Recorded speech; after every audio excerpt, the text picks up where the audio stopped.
Hello everybody, Poncianinho speaking here from England, Brighton more specifically. This is a video more on the short side of videos, okay? Because I have mentioned today in social media about yesterday's class. I've got quite a few messages about yesterday's class. People really appreciate and liked the references that I made on Cordel literature. So I'm not going to be here today explaining so much about Cordel literature because I really do want you to go and research for yourself, spend some time looking and reading. I did check, there's quite a lot of stuff on the internet about, if you put Cordel literature in English, there's Wikipedia pages, there's quite a lot of stuff there. So just briefly, we are talking about this became very popular in Brazil, I would say late 1800s, I would say very popular more at that time. That's to do with, if we think about the late 1800s in Brazil, really interesting time, okay? End of slavery and all the consequences of that, because obviously slavery in Brazil was a very slow and painful process of freedom. It did not happen as in, okay, today this is the last day of slavery, tomorrow everybody's happy on the streets celebrating. That obviously didn't work. And as you know, Brazil is the country who had the longest history of slavery. Yeah, the last country in the world to abolish slavery was Brazil.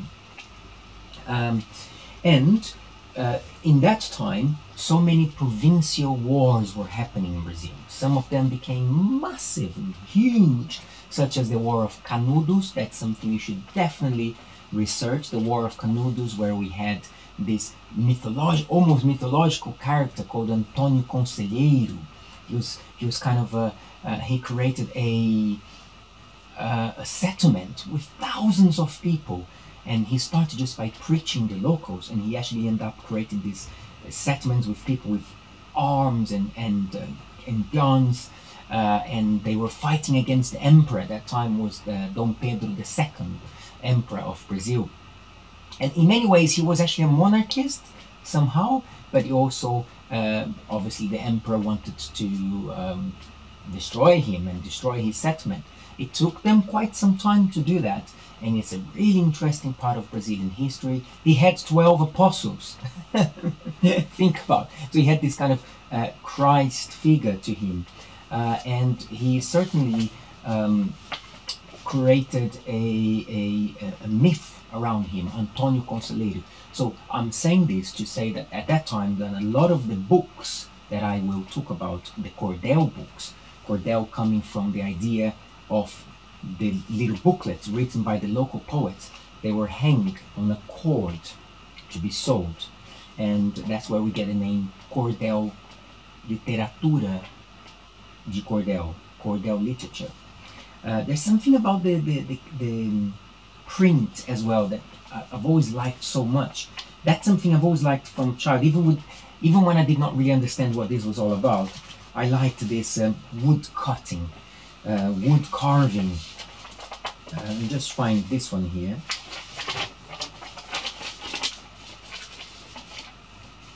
So this is one of the most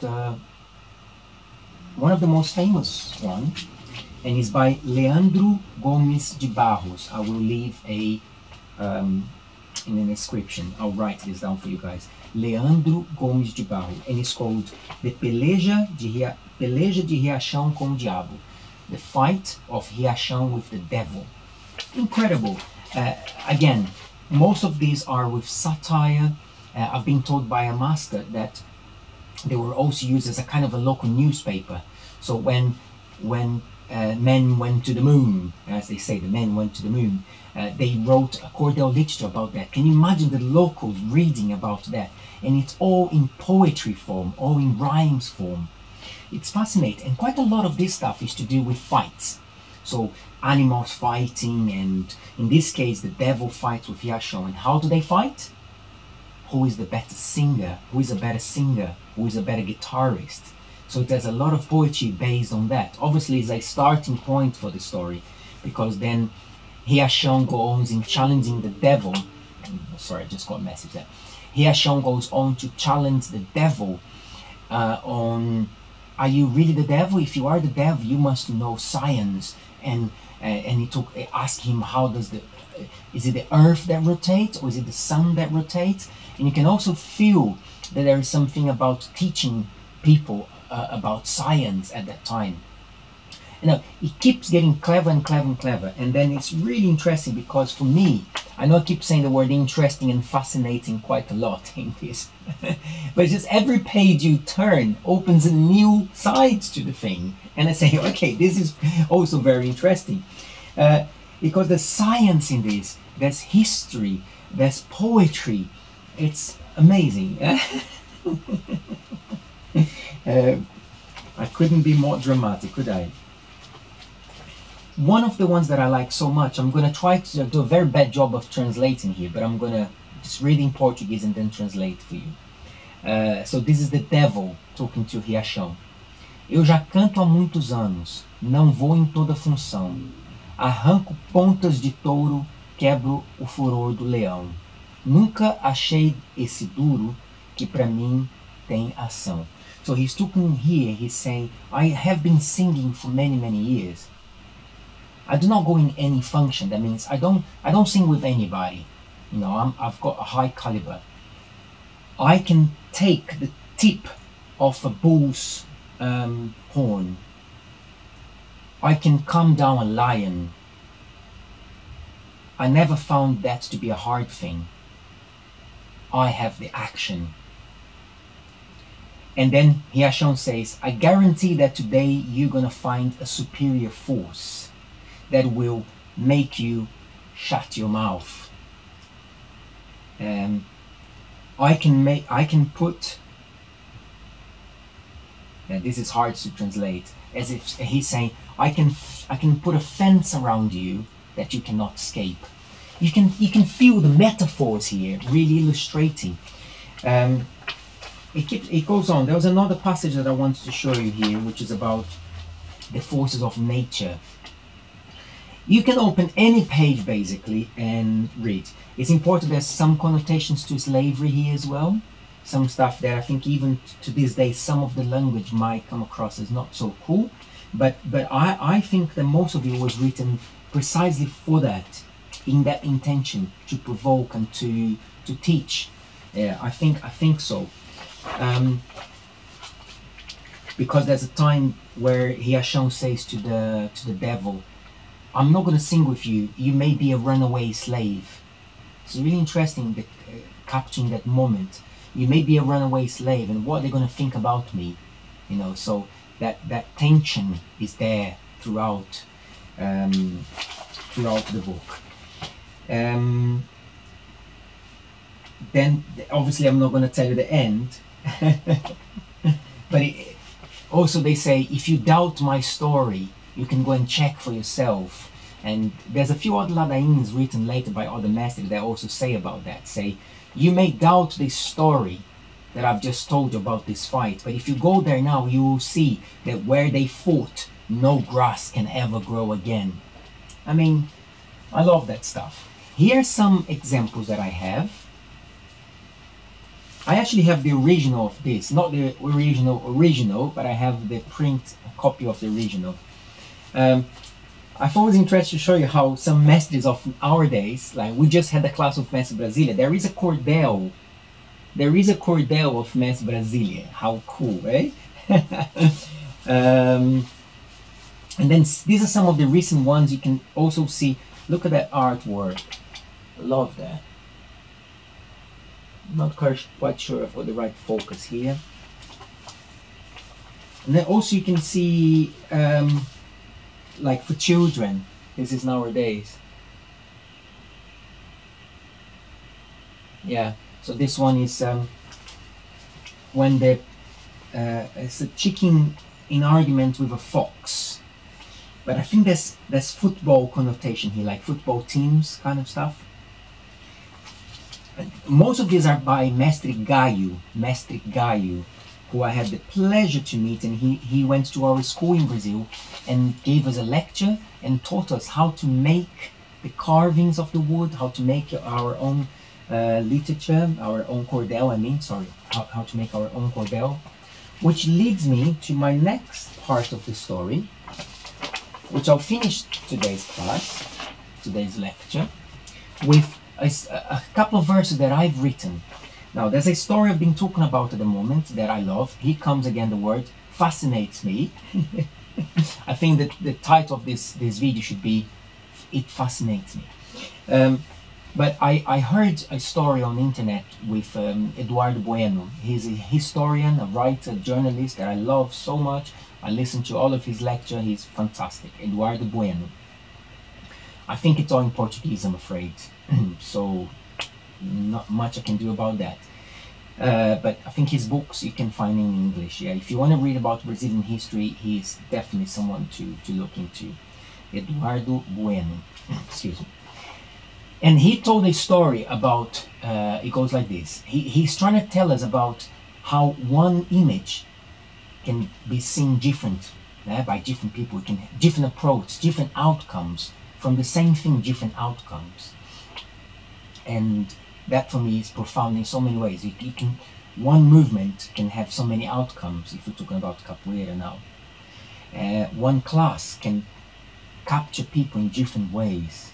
Yeah. I've taught class before where someone at the end of the class was very emotional, like something really connected with them, and they were really emotional with like tears in their eyes, saying thank you to me. And for someone else it didn't. Just, see you later, Master, thank you. And that one person was really captured by the class, you know. So you never know. That's what I said yesterday. You never know what class or what movement or what story will awaken something in you that is been there. Not even something you don't know yet, but maybe something that's been sleeping for a while. I did a class the other day with Mestre Brasilia, and this is so powerful because he reminded me of things that I love, and I forgot that I love, and I forgot why I love them. You know, and why not? I think I'm also here to give you that green light, as I often say. Why should you only think of yourself, in case you do, by the way, I appreciate I'm generalizing. Why should you think of yourself as someone who just practice a little bit of capoeira and just learn kicks and a few moves? Why should you not be interested in this? Why should you, especially now, why should you not be reading and learning about flourishings of movement, why that's special in music? This is not just stuff for masters, absolutely not. This is stuff that we have to be digging out the whole time and presenting to everybody. I'm getting emotional. But let me read this to you. So the story was that a mother sits her 3 sons in front of a statuette of Saint George. Obviously she wants them to turn out to be good devotees of Saint George. But one son becomes a devotee of Saint George when he grows up. The other son becomes a devotee of the horse, and the other son becomes a devotee of the dragon. Now, that's when I talk about one image having completely 3 different outcomes. So based on that story, I wrote this. I'm going to read it in Portuguese and then translate for you, okay? Remember, in Portuguese it's more poetic because it's rhyming. He says himself. So here goes. Uma estátua ali estava, para a sua adoração, de santo protetor, São Jorge, cavalo e dragão. Uma imagem de bento e embaixo pagão. Olhando para o guerreiro, devoto ajoelhou, pediu a sua bênção e São Jorge lhe escutou. Te abençoo com a espada, assim ele falou. Tinha mais outro devoto, que estava ali olhando, mas não era para São Jorge. Pro dragão foi clamando. Me ensine a cuspir fogo, eu queimo o santo, tu sai voando. Assim são 2 cabeças, uma sagrada, outra profana. Da mesma estatueta, apaga, outro inflama. Sai com seu cavalo, o outro entra em chama. So I'm translating now. There was a statue for you to adore of a protector saint, Saint George, a horse and a dragon. On top, the image of the holy, underneath the pagan. Now I appreciate that the word pagan here has a connotation that I usually don't use, because I know that there is a wrong connotation to the word pagan, as in devil worship or something like that, because in Brazil you say pagan, and I talk about that a lot because it is just not fair. Atheists suffer this a lot. If you're an atheist, it's to do with if you say you're an atheist, it's connected to that thing. But I'm using the word pagan here precisely for that. Looking at the warrior, one devotee went on his knees, asked for his blessing, and St. George heard. I will bless you with this sword, St. George said. But there was another devotee there looking, but not to St. George, for the dragon he was claiming. Teach me how to spit fire. I will spit fire on him and you can fly away. This is how two heads work. One is sacred, one is profane. From the same statuette, one puts out the fire, the other inflames. One comes out on a horse and the other goes into flames. So I hope this have inspired you a little bit to go and search about the Cordel literature. This is just a basic video here. I said it wasn't going to be a long video, it turned out to be quite a long video now. Ask me questions, please like this video, please subscribe. It helps me a lot to be able to generate more content. And have a fantastic day. Go and read some books, leave your comments in here, and I hope to see you again soon, hopefully for some of my classes, or talk about another subject. Fascinating. Have a good day. Take care.